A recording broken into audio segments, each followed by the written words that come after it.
Hey everybody, Mav Hunter here. It's about 8:30 in the morning, hunting the desert, and sun's out, getting pretty bright, as you can see on my face. So the morning hunt's pretty much over. This is day 13 of my Arizona over-the-counter archery mule deer hunt, and I passed several shots, probably 7 shots on some very nice bucks, but I'm looking for 1 or 2 in particular. But just thought I'd do a little background here for you. You can cover a lot of territory in the desert. And one of the hints is always keep the sun to your back, because once that sun comes over the rise, it gets pretty intense.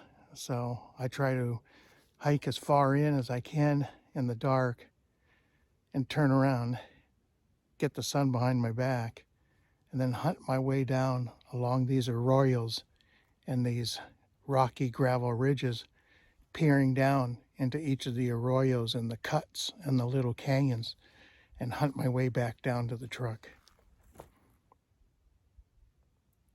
Give you a little overview here. Working my way through the desert floor back to the truck after a long morning's hunt. Lots of tracks, lots of sign, deer scat, deer beds back in these washes. So found a nice place that maybe this afternoon I'll put up a tree stand, do a little rattling with the antlers and see if anything moves this evening. Really slow hunting. It's during the waning moon. The moon was full last week. Now it's transitioning to the next quarter moon, which is about 2 days from now. So maybe on Wednesday, Thursday, Friday, Saturday, the deer will be more active during the day, not just pre-dawn and post-dusk. So I just hate hunting during a waning moon. But I'm out here, and you never know, luck can always happen.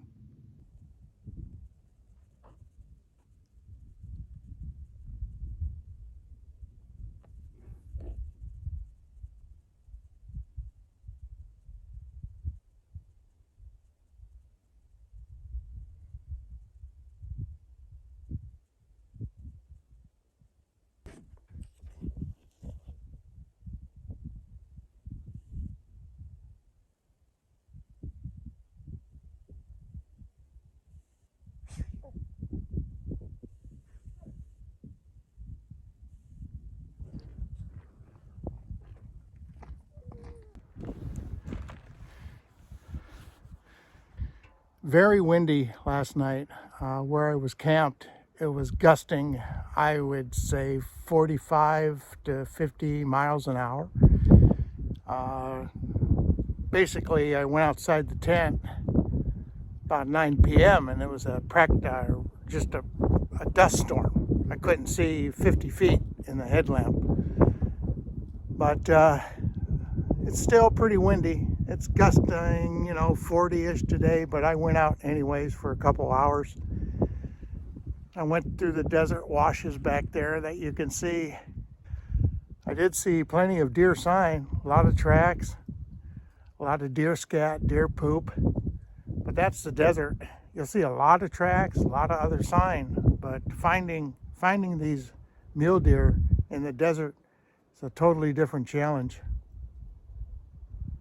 Well, it's only 9 o'clock, but back to camp, have a hot breakfast, relax, maybe go to a town 30 miles away, take a hot shower, pick up another case of water, and that should last me for the next 5 days of the season. Afternoon of day 14, pretty slow day, but as you can see in the background, I took this afternoon to wash all my merino undergarments. The nice thing about merino wool is you have to wash it in cold water with a mild detergent. I use Woolite. And the nice thing is I have a 76-degree bright January sunshine to dry them off with this afternoon.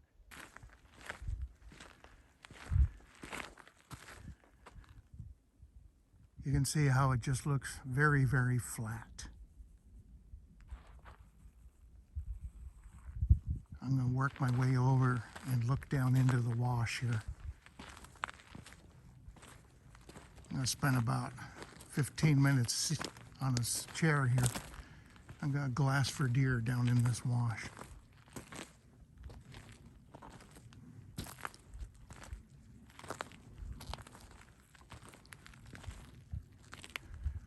You can see here a trail through the top of this wash, and this is created for years and years of these feral donkeys just walking along these edges.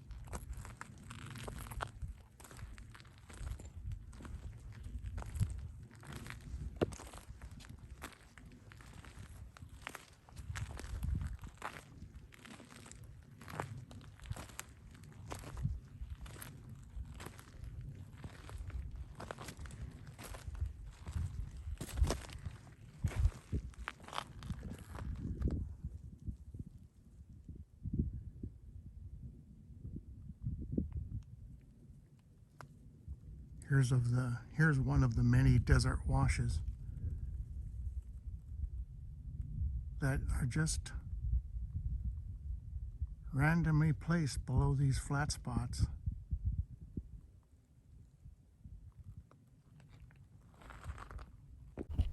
Glassing the desert wash, I come up with a couple of the feral donkeys. They're at a distance of about 200 yards. Zeroed in here, zoomed in here a little bit with my camera. The wind's in my face, so it's blowing from the donkeys towards me. They caught my movement on the horizon as I stepped up to look over this wash, over the edge. And they're a little bit nervous because they saw me move, but they can't smell me. But they'll start snorting here pretty quick.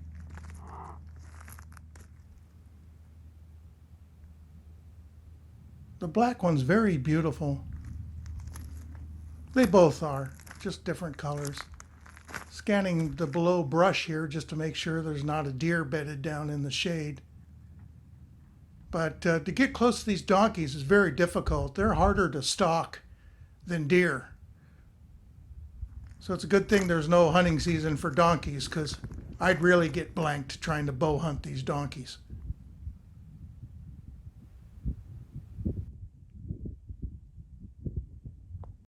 Right after the donkeys, I glassed up a small herd of deer. They're about 9 to 12 mule deer. And from a mile away, I could see one looked like it was a pretty good buck, and one was a very small, maybe a 2x2 buck. So I got in the truck, driving back down this wash, trying to circle around. I need to circle around about 1.5 miles. The wind is good. It's coming from my right, moving to the left. So I've got to circle around, get the wind right. And it's in the late afternoon sun, so I'm trying to circle around and get the sun behind my back.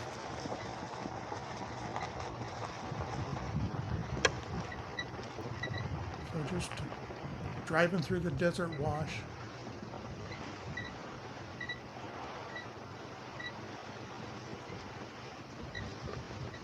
Pretty unique features out here in the desert. I'm no geologist, but these rock formations and layers of rock I always find pretty interesting.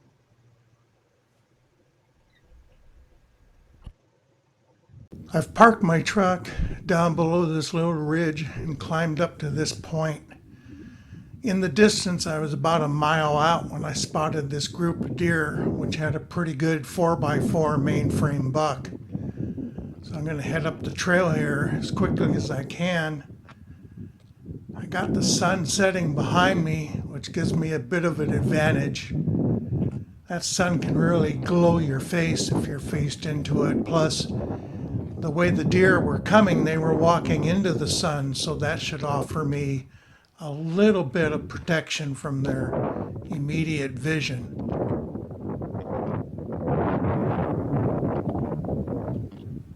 I'm checking off to my left here just to make sure they don't try to sneak around this steep cut.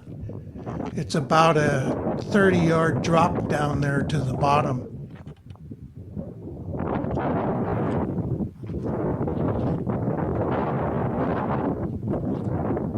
I'm approaching the top of the plateau now, so my Eyes are scanning forward.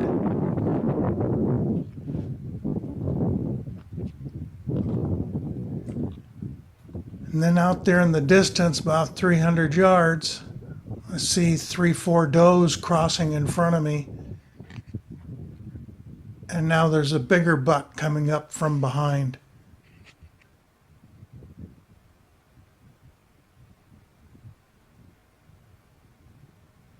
So I put up my binoculars to scan that buck.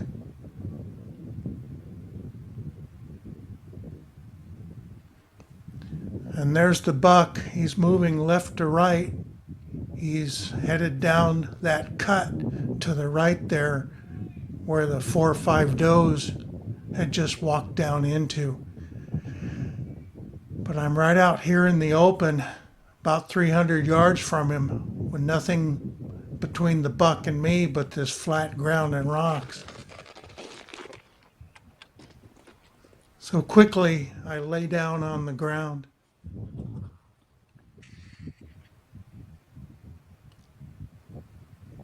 Putting up the binocs, I'm just checking the buck's position, and he's still walking steadily toward that cut to my right. I've hunted that cut many times before. I got the wind right. I got the sun right.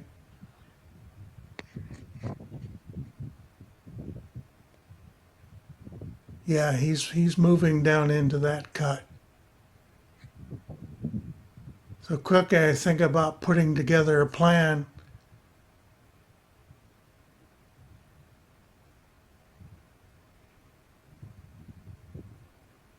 To stalk over to the edge of that cut, moving along these few bushes to my right, see if I can intercept that buck, because he's going to be walking down below me.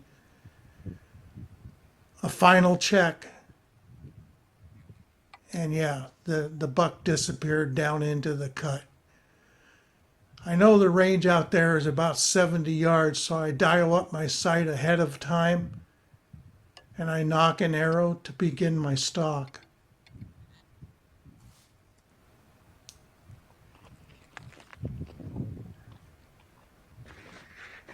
I need to go as quickly as I can, about 200 yards here.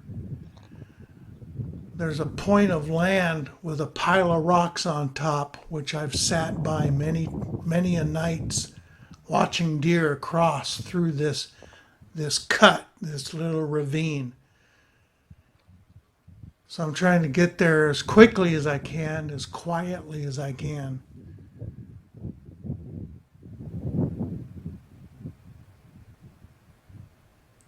I can hear my footsteps, but I don't have time to change into my stalking moccasins, because the buck is on the move trying to keep up with those does. I can see the pile of rocks out in front of me now. Got about another 100 yards to go to get to those rocks. A quick check of the wind. I've got the wind in my favor. It's blowing left to right.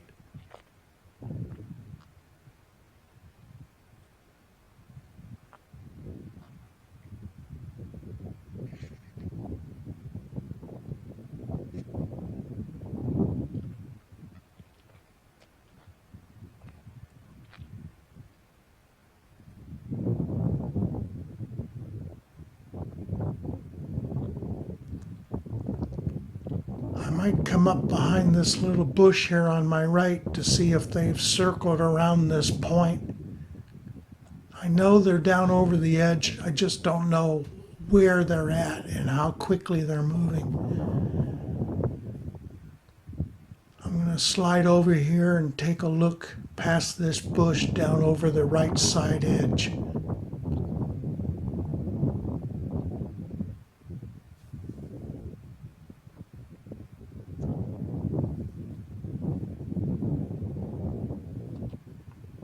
Trying to keep my footsteps as quiet as I can on these noisy rocks. Okay, there's the pile of rocks, so I'm close. I'm about another 20 yards to get to these rocks. trying to control my breathing and keep my heart rate down. But I know these deer are just over this edge.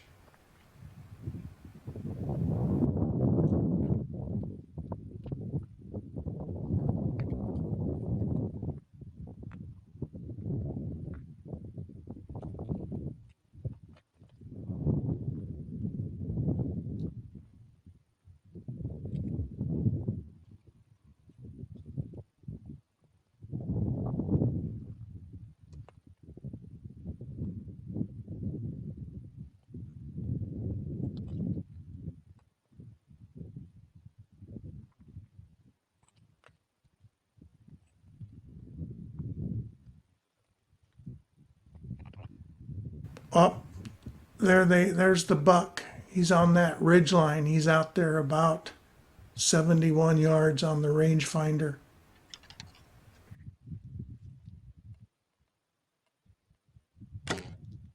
Oh, the shot looked low. You can see the buck here running up the wash. You saw a little kick up of the dust where the buck stood when I released the arrow. Looks like I shot right under him.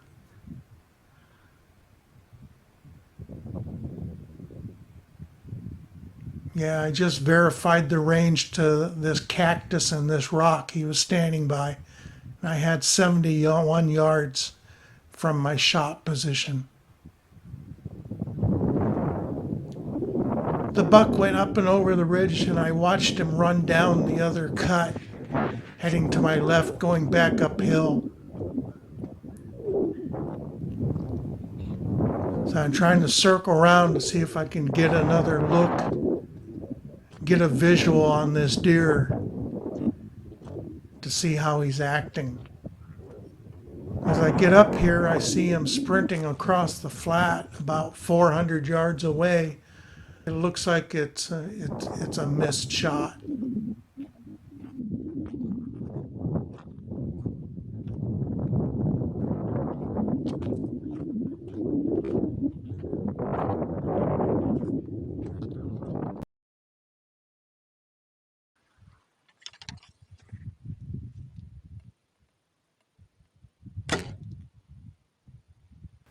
After the shot had taken place and I saw where the deer had sprinted up the draw and crossed over the flat ridge, I went back down to where the buck was standing 71 yards away, and I found my arrow right there. And next to the arrow was a lot of dark black hair and just a tiny bit of blood on the blades. I returned the next morning to the place of the shot to get on the buck's trail, followed him up that cut there to the left, up and over the flat and down into the next wash, finding just a few places of blood spots, but nothing major. As I suspected, the shot was low, probably grazed the brisket, thus the dark black hair on the ground next to the arrow. I hunted that buck for the next several days, and while I saw him several times, 2 times he was chasing does, he seemed to be unimpeded from the shot or whatever wound might have happened. So I think it just grazed his brisket.